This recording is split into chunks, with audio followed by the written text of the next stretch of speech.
ये घटना ऑफिसर मॉरिन के साथ घटी है अमेरिकन नेशनल पार्क में। तो अब आगे की घटना मैं आपको ऑफिसर मॉरिन की पॉइंट ऑफ व्यू से बताऊंगा।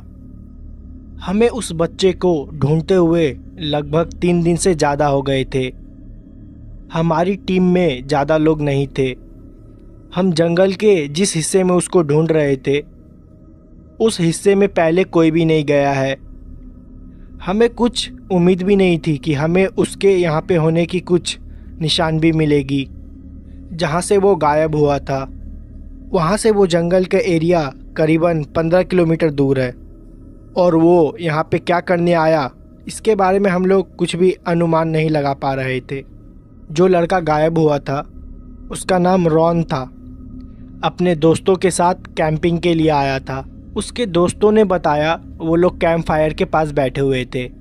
तभी रॉन को अचानक से किसी की चिल्लाने की आवाज़ आई। हालांकि वो आवाज़ किसी को भी सुनाई नहीं दी थी सिवाय रॉन के। वो आवाज़ जिधर से आई थी उसी तरफ बहुत अजीब तरीक़ा से देखने लगा। उसके दोस्त जब शांत हुए और उन्होंने रॉन से जब पूछा कि तुम किधर देख रहे हो, तो उन्हें बिना कुछ जवाब दिए जंगल के उस हिस्से में भाग गया। और वो बोल रहा था कि वो मुझे बुला रही है और वो चिल्ला रही है। उसके दोस्तों ने उससे पूछा कि तुमको कौन बुला रही है। वो उसका जवाब बिना दिए ही बहुत ही तेज़ी से भाग गया। उसको रोकने की उन्होंने बहुत कोशिश की, तब तक रॉन गायब हो चुका था। पलक झपकते ही अचानक से वो कहाँ गायब हो गया था किसी को कुछ समझ में नहीं आ रहा था। रॉन के दोस्तों ने भी अपनी टॉर्च लेके उस डायरेक्शन में ढूंढने की बहुत कोशिश की, लेकिन ऐसा हुआ जैसा कि रॉन हवा हो गया हो। काफ़ी देर तक रॉन को ढूंढने के बाद जब वो नहीं मिला, उसके दोस्तों ने फॉरेस्ट ऑफिसर को इन्फॉर्मेशन दी। तभी हमारी सर्च करने वाली टीम वहाँ पे पहुँची। हमने दिए गए सारी डिटेल्स को कलेक्ट किया और लगातार उसी डायरेक्शन में बढ़ते रहे जहाँ पर आखिरी बार उसके दोस्तों ने उसको जाते हुए देखा था। रॉन की उम्र करीब 27 साल की थी और वो गोरा था और उसकी हाइट करीबन 6 फीट की थी। और ये बात बहुत ही ताजुब की थी कि मेरी हाइट भी उसी की तरह थी। हाँ, बस वो मेरे से कुछ साल छोटा था, लेकिन फिर भी मेरी और उसकी डिटेल्स मिल रही थी। शुरुआत में जब हम लोग ने 2 दिन उसको ढूंढा तो वो नहीं मिला। फिर हमने स्टेफर्ड डॉग्स मंगाए और वो लगातार उसी डायरेक्शन में भागे जा रहे थे जिस तरफ रॉन भागते हुए गया था। करीबन 10 किलोमीटर बाद जंगल के उस एरिया में पहुंच गए जहां पे हमें जाना मना था। दरअसल हम वहां पे कभी नहीं गए थे क्योंकि वो जंगल का काफ़ी घना एरिया था जिसको अभी कई फॉरेस्ट ऑफिसर ने एक्सप्लोर नहीं किया था। ये घटना 1990 की है। उस वक्त तो उतने डीप में कोई जाता भी नहीं था। उतना सर्च करने के बाद हमें रॉन की जूते मिले जो कि उसके दोस्तों ने वेरीफाई किया वो रॉन की जूते हैं। वो इतनी दूर क्या करने आया था हमें कुछ भी समझ में नहीं आ रहा था। हमें वहाँ पे रॉन की पैर के निशान भी मिले। एक पैर में उसने जूता पहना हुआ था और दूसरे पैर में कुछ नहीं। कुछ दूर हमने पैर के निशान का पीछा किया और वो पैर का निशान एक छोटा सा दलदल के पास आके ख़त्म हो गया। फिर उस दलदल के बाद हमें एक मोटे पैर के निशान मिले जो कि रॉन के तो बिल्कुल भी नहीं थे। वो निशानों को देख के इतना तो पता चल गया था हो ना हो रॉन यहीं कहीं है, क्योंकि हर कुछ मीटर बाद हमें रॉन के कपड़े या कुछ ऐसी चीज़ मिल रही थी कि हमें ये पता चले कि वो रॉन की ही चीज़ है।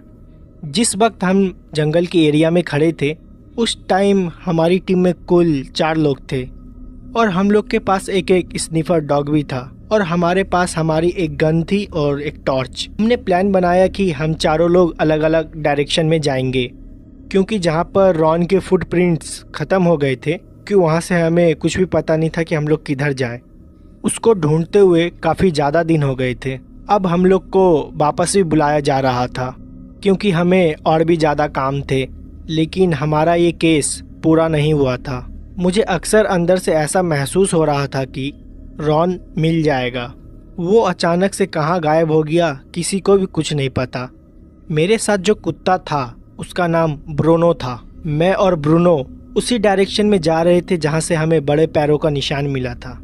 ब्रूनो आगे बढ़ता जा रहा था और मैं उसी के पीछे था। कुछ दूर जाने के बाद ब्रूनो अचानक से खड़ा हो गया और शांत हो गया। उसने कोई भी रिएक्शन नहीं दिया, बस एक बड़े से झाड़ के पीछे देख रहा था और उसी झाड़ की तरफ देख के भौंक रहा था। मैं उसे आगे जाने के लिए बोल रहा था पर वो वहाँ से आगे जा ही नहीं रहा था। फिर मैंने खुद झाड़ के पीछे जाके देखा तो वहाँ पे एक आदमी बैठा हुआ था। वो देखने में बहुत ही ज़्यादा अजीब लग रहा था। वो अपने कमर के ऊपर कुछ भी नहीं पहना हुआ था और वो खाली काले रंग की पैंट पहनी हुई थी। उसकी पीठ पूरी काली थी।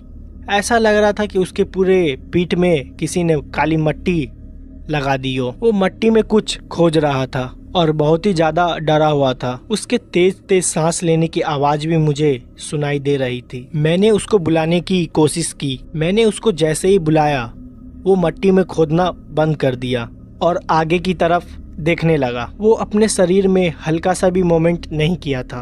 उससे मैं करीबन 5 मीटर की दूरी पे खड़ा था। उसने कोई भी हरकत नहीं की। वो बहुत ज़्यादा डरा हुआ था। मैंने अपनी पिस्तौल बाहर निकाल ली क्योंकि मुझको ऐसा लग रहा था कि वो मुझ पे हमला करेगा। मैंने उसको अपनी तरफ घूमने के लिए बोला लेकिन वो नहीं घूमा और उठ के जंगल के अंदर भागने लगा। वो उस तरफ जा रहा था जहाँ पे कोई भी नहीं जाता है। जंगल के उस एरिया में तो बहुत अंधेरा होता है। सूरज की रोशनी भी वहाँ पे ढंग से नहीं पहुँच पाती है। मैं उसे बार बार रोकने की चेतावनी दे रहा था लेकिन उसने मेरी बात नहीं सुनी। जब मैं आगे की तरफ भागा तो मेरे साथ मेरा कुत्ता भी भागा और हम दोनों उसे पकड़ने की कोशिश कर रहे थे। आखिर वो जंगल में क्या कर रहा था हमें कुछ भी नहीं पता था। थोड़ी देर बाद मैंने सोचा मैं उसे गोली मार के रोकने की कोशिश करूं क्योंकि अब मुझे वो बहुत ज़्यादा खतरनाक लग रहा था। मैं उसे गोली नहीं मार सकता था। मेरे दिमाग में शायद ये चल रहा था कि उसे मेरी मदद की ज़रूरत हो और शायद मुझसे वो बहुत ज़्यादा डर गया हो। मैंने हवा में एक फायर किया और मेरी गोली चलाते ही वो उसी वक्त रुक गया। मैंने उसे पीछे घूमने के लिए बोला और वो तुरंत घूमा और उसको देख के मेरी हाथ से मेरी बंदूक छूट गई। वो आदमी जो भी था उसका शक्ल हूबहू मेरे से मिल रही थी। उसकी हाइट, उसकी आंखें, उसके चेहरे पे जितने भी बाल थे हूबहू मेरे से मिल रहे थे। मेरा कुत्ता लगातार उसको देख के भौंके जा रहा था और मैं उसे देख रहा था। कुछ देर के लिए मेरे हाथ पैर एकदम जम गए थे लेकिन वो मुझे देखने में बहुत ही ज़्यादा डरावना लग रहा था। ऐसा लग रहा था कि वो मुझे मार डालेगा। मुझे कुछ भी नहीं समझ में आ रहा था कि मैं क्या करूं। वो मेरी तरफ कुछ देर के लिए मुझे घूर के देखने लगा और फिर मुझे कुछ भी याद नहीं। मैं बेहोश हो गया था। मैं जब बेहोश हो रहा था तो मैंने आखिरी बार उस आदमी को देखा था।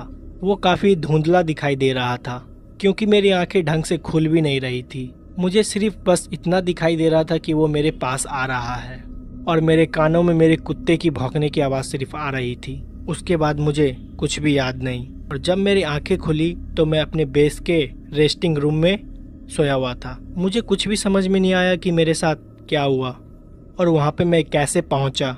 जब मैंने अपने गलीग से पूछा तो उसने मुझे बताया कि उस बच्चों को ढूंढते हुए मैं जंगल में चला गया था लेकिन बहुत ज़्यादा अंदर चला गया था। जब मेरी कोई खबर उन्हें नहीं मिली तो वो लोग मुझे भी ढूंढने के लिए आए और मैं उनको चलते हुए मिल रहा था। मैं धीरे धीरे जंगल के बाहर चलता हुआ आ रहा था, कहीं खोया हुआ था। उन्होंने मुझसे बात करने की बहुत कोशिश की लेकिन उनका जवाब मैंने कुछ भी नहीं दिया। फिर मैं उन लोग के सामने ही बेहोश हो गया और सच बताऊं तो मुझे ये सब कुछ भी याद नहीं है। मेरे साथ क्या हुआ और मैं अपने आप जंगल के बाहर चलते हुए कैसे पहुंचा, इसका मुझे कोई भी आइडिया नहीं था। मेरे साथ जो मेरा कुत्ता था वो भी मेरे साथ चल रहा था और ताजुब की बात तो ये है मेरे कुत्ते को भी इस सब चीज़ के बारे में कुछ भी भनक नहीं लगी। मैंने बहुत कोशिश की कि मेरा डॉगी मुझे किसी तरह का सिग्नल दे और बताने की कोशिश करे कि मुझे क्या हुआ था लेकिन उसको कुछ भी याद नहीं था। वो ऐसा बर्ताव कर रहा था कि ऐसा कुछ कभी हुआ ही नहीं। जंगल का वो हिस्सा कहाँ था अब दोबारा मुझे तो मिल ही नहीं रहा था। मैं अपने आप को कुछ भी समझा नहीं पा रहा था क्योंकि मेरा दिमाग ढंग से काम नहीं कर रहा था। फिर इसके बारे में मैंने किसी से कुछ भी बात नहीं की और वो लड़का रॉन जिसको सब कोई ढूंढ रहे थे वो भी उन्हें एक पेड़ के नीचे बैठा हुआ मिला और वो भी एकदम शांत था। जब पुलिस वालों ने उनसे पूछा कि वो कहाँ भाग के गया था और वो इतने दिन से कहाँ गायब था। तो उसके पास इसका कोई भी जवाब नहीं था। उसने बोला उसे कुछ भी याद नहीं है, उसको बस लास्ट सीन इतना ही याद है कि वो अपने दोस्तों के साथ कैंप फायर के पास बैठा था। तभी उसको अचानक से कोई आवाज़ सुनाई दी और अपनी तरफ बुला रही थी, और वो फिर उस आवाज़ के पीछे भागते हुए चला गया। हम लोग के साथ क्या हुआ, हम दोनों के पास इसका कोई भी जवाब नहीं था, और ये मेरी ज़िंदगी का सबसे खतरनाक रेस्क्यू था। इसके बारे में मैं किसी को कुछ भी बता नहीं सकता था, वरना लोग मुझे पागल समझते और मेरी नौकरी में भी कुछ दिक्कत आ सकती थी, और इस राज को मैंने राजी रखा। मेरा नाम मनोज है, मैं सीतापुर का रहने वाला हूँ। ये घटना 2009 की है। मधु चाची अपना सारा काम निपटा के ही सोने जाती थी। रात में खाना बनाने के बाद वो देर रात तक बर्तन मांज के सोने जाती थी। देर रात बर्तन मांज के साफ सफाई करके सोने जाती थी। हमारा गांव काफ़ी ज़्यादा पुराना था, ठीक से डेवलपमेंट भी नहीं हुआ था। हमारे गांव में करीबन 200 घर थे। 200 घर में केवल 6 नल कुएं के पास बने हुए थे। सरकार ने कई नलों को तो कई सालों से सर्विस भी नहीं कराया था। मधु चाची उन्हीं नल में से एक नल पे रात को बर्तन धो रही थी। वो नल हमारे ठीक घर के सामने था, तो हमें पानी लेने में काफ़ी ज़्यादा आसानी होती थी। हमारे गांव में ढेर सारे बड़े बड़े बर्तन होते थे। मेरा परिवार भी काफ़ी ज़्यादा बड़ा था। बड़ी बड़ी पटरियाँ, बड़ी बड़ी कढ़ाई, कुकर का तो ज़माना भी नहीं था हमारे टाइम में। बर्तन को अच्छे से मांजने के लिए मधु चाची चावल का भूसी का उपयोग करती थी, जिससे बर्तन बहुत अच्छे से मंजते थे और साफ़ सफाई भी बहुत अच्छी हो जाती थी। वो घर में लेडीज़ में सबसे छोटी थी, और इसलिए वो सारा काम ख़त्म करके ही सोने जाती थी, ताकि दिन में उनको ज़्यादा काम ना करना पड़े। मधु चाची की अक्सर तबीयत खराब रहती थी। मेरे चाचा और मेरे घर वाले उनसे बोलते थे कि ज़्यादा काम ना करे, थोड़ा आराम भी कर लिया करे, लेकिन वो बात ही नहीं सुनती थी। अपनी दवाइयाँ भी समय से नहीं खाती थी, बस सबसे ऐसे ही बोला करती थी, ये तो नॉर्मल जुकाम है, बस ऐसे ही ठीक हो जाएगा। लेकिन उनकी ये बीमारी कुछ और ही थी। अंदर धीरे धीरे वो बीमारी बढ़ते चली गई। एक दिन रात के करीब 1 बजे मधु चाची अपना सारा काम खत्म करके आई, और जैसे ही सोने जा रही थी, अचानक से उनके सर में बहुत तेज दर्द उठा और वो बेहोश हो गई। उनको सब कोई उठाया, लेकिन वो नहीं उठी। उस वक्त हॉस्पिटल भी हमारे गांव से काफ़ी ज़्यादा दूर में था। हमारे घर से 2 घर छोड़ के एक वैद्य जी रहते थे, उनको तुरंत बुला के लाया गया। वैद्य जी ने जब मधु चाची की नाड़ी चेक की तो उनकी नाड़ी नहीं मिल रही थी। उनकी हार्ट बीट भी बंद हो चुकी थी और वो मर चुकी थी। इतना जल्दी उन्हें क्या हो गया, कुछ समझ में नहीं आया। किसी तरह उनको रात में सब कोई अस्पताल भी लेके गए। अस्पताल पहुंचने के बाद जब डॉक्टर ने उन्हें चेक किया तो वो मर चुकी थी। वजह किसी को नहीं पता थी। काफ़ी कोशिश करने के बावजूद भी जब वो होश में नहीं आई तो उनको मृत्यु घोषित कर दिया गया। उसी रात मधु चाची को सबको घर लाया गया। घर लाने से पहले उनके शरीर को एक गाड़ी में रखा गया था, जो कि शायद लाश ले जाने को काम आती थी। वो वही हॉस्पिटल के पास मिले थे। उनके मृत्यु शरीर को उस गाड़ी में रखने के बाद उसी में चाचा भी बैठ गए थे और मेरे पापा भी। ड्राइवर गाड़ी चला रहा था। गांव के कुछ और लोग थे जो अपने मोटरसाइकिल से आ रहे थे। गाड़ी उसी वक्त रास्ते में चल रही थी। उस वक्त बारिश भी काफ़ी तेज होने लगी थी और मौसम भी थोड़ा ख़राब चल रहा था। अस्पताल से करीब हमारा घर करीब 11 किलोमीटर का था। वो लोग गाड़ी से आ रहे थे। जिस गाड़ी में मधु चाची का मृत्यु शरीर था, उस गाड़ी का टायर थोड़ी दूर आते जंगल में पंक्चर हो गया। दरअसल वो जंगल नहीं था, वो हमारे गांव का आम का बाग था। उस बाग में कई लोगों को पेड़ थे। कई लोग वहीं पे जाया करते थे जब उन्हें फल या किसी अन्य चीज़ की ज़रूरत पड़ती थी। उस गाड़ी का टायर वही बाग के साइड में पंक्चर हुआ था। वहाँ पे ढेर सारे मृत्यु शरीर भी जलाए जाते थे। वो इलाका हमारे गांव का थोड़ा पहाड़ी इलाका था। गांव के अंदर आने से पहले वही इलाका से होके आना पड़ता था, जो कि काफ़ी ज़्यादा बेकार चीज़ थी, क्योंकि हमारे गांव में जब भी कोई शुभ चीज़ होती थी किसी के यहाँ बच्चा पैदा हुआ या किसी की शादी हुई तो उसी एरिया से होके ही आना पड़ता था।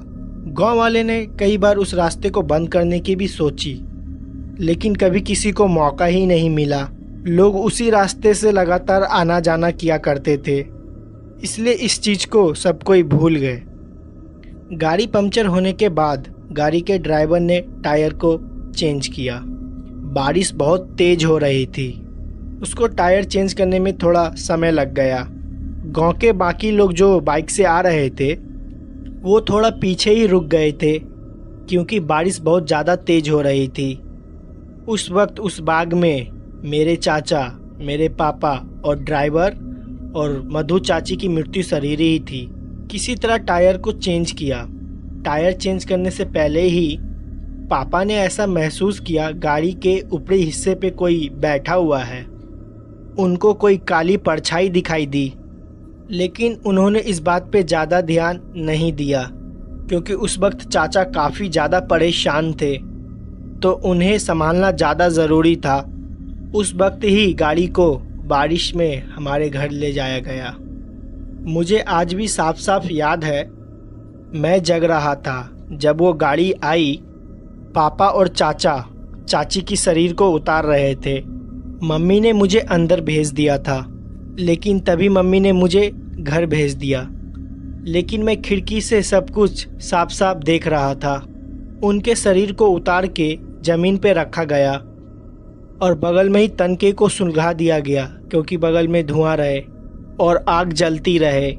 कहते हैं मृत्यु शरीर के पास हमेशा आग जलती रहना चाहिए और लोहे का भी सामान कुछ रखा रहना चाहिए, नहीं तो नकारात्मक आत्माएं शरीर के अंदर प्रवेश करने की कोशिश करती है।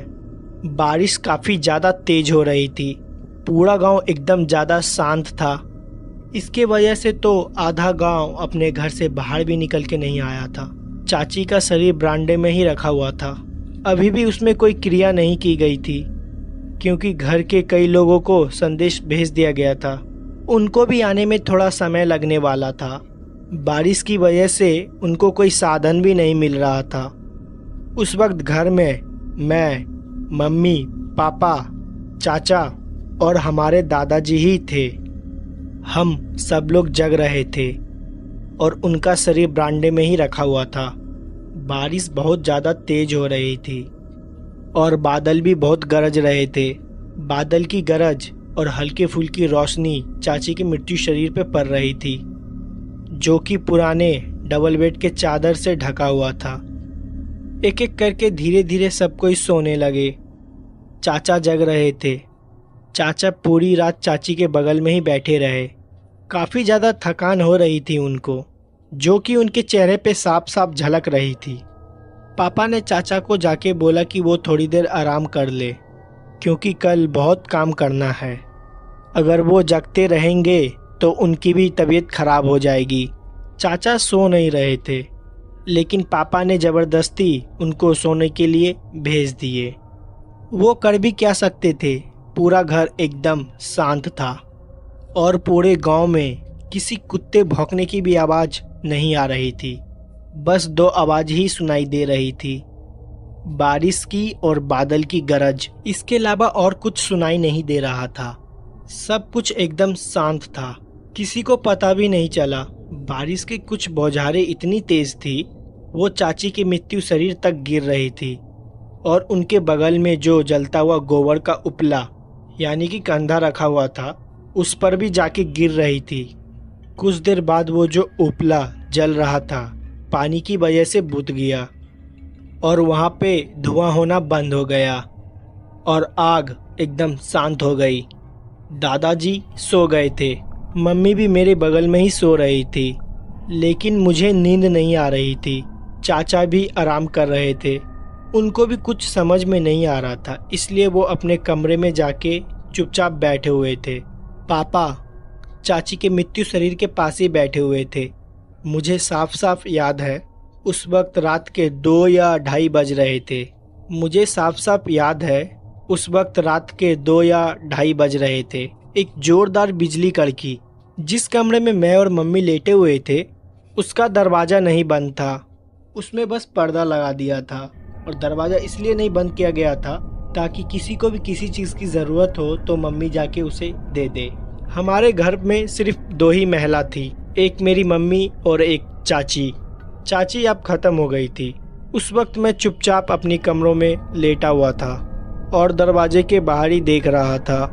बादल की गरजने की रोशनी मुझे दरवाजे पे साफ साफ गरजने की आवाज़ सुनाई दे रही थी। उसी रोशनी में मैंने किसी को एक तरफ से दूसरी तरफ जाते हुए देखा और वो कोई महिला थी। मैंने साफ साफ उन्हें देखा था, ये मेरा कोई वहम नहीं था। उसने साड़ी पहनी हुई थी, एक तरफ से दूसरी तरफ घर के अंदर जा रही थी, मतलब घर के बरामदे से होते हुए किचन की तरफ। मुझे समझ में नहीं आया मैंने क्या देखा। मैं थोड़ा सा डर भी गया था, पर मुझे लगा शायद गांव की कोई महिला आई होगी। चाची की एक सहेली थी जिसका नाम सुषमा था, वो अक्सर चाची से मिलने आया करती थी।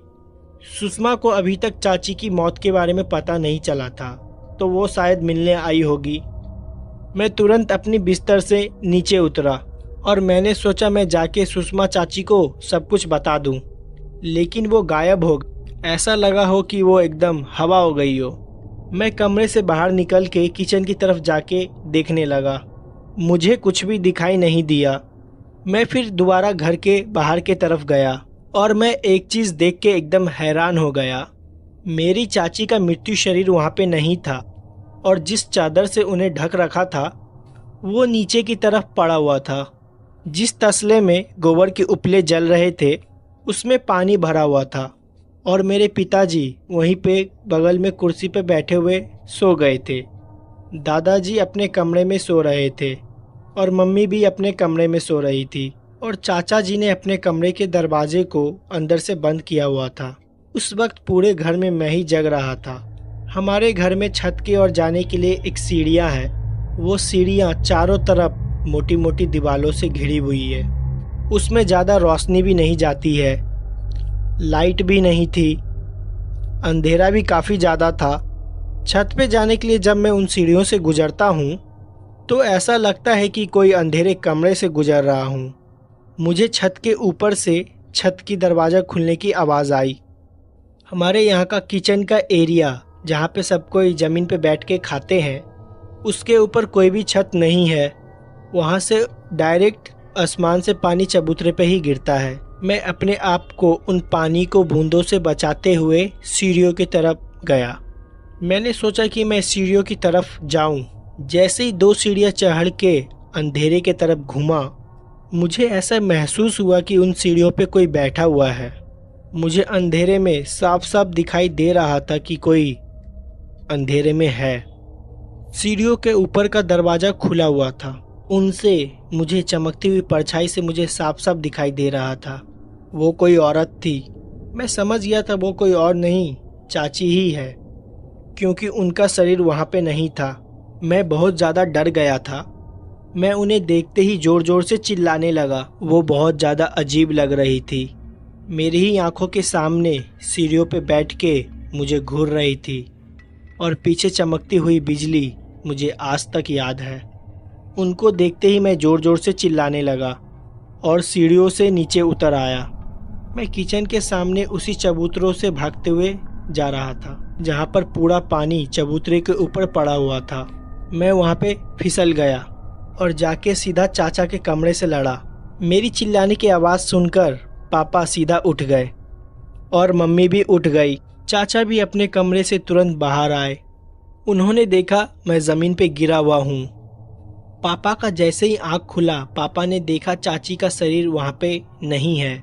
वो सब लोग भागते हुए मेरे पास आए तो मैंने उन्हें बताया कि चाची ऊपर सीढ़ियों के पास बैठी हुई है। मैं जैसे ही सबको ये बात बताई, सब एकदम हैरान हो गए। पापा और चाचा तुरंत सीढ़ियों की तरफ भागते हुए गए। उन्हें वहाँ पे कोई भी नहीं दिखा, लेकिन सीढ़ियों के ऊपर का दरवाज़ा एकदम खुला हुआ था। दोनों लोग छत पे गए और वो देख के हैरान हो गए। चाची का शरीर छत के बीच में ही पड़ा हुआ था, बारिश में भीग रहा था और उनके पूरे कपड़े खुले हुए थे। ऐसा लग रहा था कोई उनके शरीर में घुस के ये सब हरकत कर रहा है। बाल पूरे बिखरे हुए थे, मुंह खुला हुआ था और आंखें एकदम पत्थर की हो गई थी और पलट गई थी। उस दृश्य को देख के पापा और चाचा बहुत ज़्यादा डर गए थे। उनकी हिम्मत नहीं हो रही थी कि वो लोग शरीर के पास जाए, लेकिन किसी तरह ऊपर का नाम लेते हुए वो लोग चाची के शरीर के पास गए। उन्होंने चाची का शरीर को हिलाने की कोशिश की। चाचा को लग रहा था शायद वो अभी भी जिंदा है और उठकर खड़ी हो जाएगी, लेकिन ऐसा कुछ भी नहीं हुआ। फिर चाचा और पापा उनके शरीर को उठाकर उसी जगह पर लेके आए और दोबारा आग जलाई। फिर वहीं पे सब लोग बैठे हुए थे। मम्मी ने मुझे दोबारा कमरे के अंदर भेज दिया, लेकिन मैं कमरे के अंदर नहीं रुक रहा था, इसलिए मैं दादाजी के पास जाकर सो गया। कुछ देर बाद बारिश भी बंद हो गई और सुबह के 4 बज गए थे। गांव में सब कोई जल्दी उठ जाते हैं और धीरे धीरे पूरे गांव को पता चल गया कि चाची अब नहीं रही है। घर के सामने भीड़ लगना चालू हो गई। फिर चाची का अंतिम क्रियाक्रम भी किया गया और रात को जो ये घटना हम लोग के साथ घटी थी, इसको लेके चाचा और पापा ने किसी को कुछ नहीं बताया। वापस आके दोबारा रात को उसी तरह हम लोग सब एक साथ बैठे हुए थे और आपस में बात कर रहे थे जो भी कल हम लोग के साथ घटा वो आखिर हुआ क्यों, और आगे ऐसी कोई अजीब सी घटना ना घटे इसका उपाय भी ढूंढने लगे। पापा ने सबको ये बताया उस रात जब जंगल में गाड़ी खराब हो गई थी तो उनको एक अजीब सी परछाई भी गाड़ी के ऊपर नजर आई थी। हो सकता है कि वो कोई आत्मा हो या कोई भूत प्रेत हो, जो कि हो सकता है कि चाची के मृत्यु शरीर के अंदर घुस गया हो और उसने अपनी जगह बना ली हो। सब लोग ने यही अनुमान लगाया था कि उस रास्ते से हम लोग को कोई भी मृत्यु शरीर लेके नहीं आना चाहिए था, और वही हुआ भी जिसका डर था। खैर, फिर चाची के शरीर को वहीं पे जलाया गया जहाँ पर वो गाड़ी खराब हुई थी। हो सकता है वो आत्मा वहीं पे चाची के शरीर से बाहर निकल के चली गई हो। 13 दिन के बाद घर में पूजा पाठ हुई और पूरे घर को दोबारा शुद्ध किया गया। ऐसी फिर कोई भी घटना हमारे घर में दोबारा नहीं घटी, लेकिन उस दिन से दोबारा मुझे अपने ही घर में डर लगने लगा। फिर जब मैंने अपनी 12वीं पास की, फिर मैं पढ़ाई के लिए अपने शहर आ गया, और ये जो घटना हमारे घर में घटी थी वो रात मैं अपने जीवन में कभी भी भुला नहीं पाऊंगा। मेरा नाम आदिल है। ये घटना 2012 की है। काफ़ी अजीब घटना थी ये। 2012 में मेरे पास कोई भी मोटरसाइकिल नहीं थी। मेरी अब्बू की तबीयत बहुत ज़्यादा खराब थी और नानी की भी तबीयत खराब थी। अम्मी को नानी के पास जाना था। अब्बू साइकिल चला नहीं सकते थे, इसलिए उन्होंने अपनी जगह मुझे भेजा था। मैं जैसे तैसे मम्मी को नानी के वहाँ पे छोड़ के वापस आ रहा था। इतनी भी शाम नहीं हुई थी कि मुझको रास्ता ना दिखाई दे या मुझे टॉर्च की जरूरत पड़े। मैं अपने घर वापस लौट रहा था। जिस रोड से मैं अपने घर को वापस जा रहा था, उसी के बगल से कच्ची रोड भी गई हुई थी। हमारा खेत बाकी लोग से एकदम अलग था। वहाँ पे हमारे खेत थे और अलग पीछे था। मेन रोड से मुझे मेरे खेत में जाने के लिए 500 मीटर एक्स्ट्रा चलना पड़ता है। पता नहीं मेरे दिमाग में क्या आया, मैं अपने खेत को देखने के लिए चला गया। मैंने सोचा कि मैं एक राउंड मार दूं। आमतौर पर रात को वहाँ पे जानवर आके फसलों को खराब कर दिया करते थे, इसलिए मैंने सोचा कि सारे फसलों को एक बार मैं दोबारा जाके देख लूं। अंधेरा ज्यादा नहीं हुआ था, लेकिन मैं जब रोड से लेके खेत तक गया, सूरज हल्का फुल्का डूब चुका था। मैं अपनी खेत को साफ साफ देख सकता था और वहाँ पे सारी फसलें ठीक ठाक बोई हुई थी। मेरे खेत के एकदम पीछे साइड में तभी मैंने ध्यान दिया, एक काली परछाई है, वो झुकी हुई थी और झुक झुक के धीरे धीरे आगे बढ़ रही थी। उस परछाई को देख के मुझे साफ साफ पता चल रहा था कि वो कोई जानवर की परछाई है। यहाँ पर मैं खड़ा हुआ था, वहीं पे मैंने अपने साइकिल खड़ी की और जोर जोर से चिल्लाने लगा, लेकिन वो वहीं पे टहल रहा था। मुझे लगा ये फसलों को खराब कर देगा। आमतौर पर जानवर आवाज़ सुनकर भाग जाते हैं, और मैंने अपने साइकिल को वहीं पे खड़ी की और परछाई के पास जाने लगा। मैंने सोचा अगर वो जानवर बड़ा होगा तो मैं उसे मार के भगा दूंगा, क्योंकि वो फसलों को खराब कर रहा था। उस टाइम मैंने अपने हाथ में एक भारी सी ईंट पकड़ रखी थी। मैं अकेला था पर कोई भी नहीं था। मैं खेत के एकदम पीछे साइड में गया तो परछाई वहीं पे खड़ी हो गई। जब मैं उस परछाई के पास वहाँ पहुँचा और मैं साफ साफ उसे देख सकता था। जब वो परछाई रुकी, उसकी और मेरी करीबन दूरी 10 मीटर की थी। कुछ अजीब सी ही परछाई थी, वो कोई जानवर नहीं था। फिर मेरे आंखों के सामने परछाई 2 गुना बड़ी हो गई। पहले तो वो झुक के चल रही थी, मैं उसके आर पार भी देख सकता था वो एक काली बड़ी परछाई थी। वो परछाई धीरे धीरे मेरे तरफ आने लगी। मैं कुछ कर भी नहीं पा रहा था।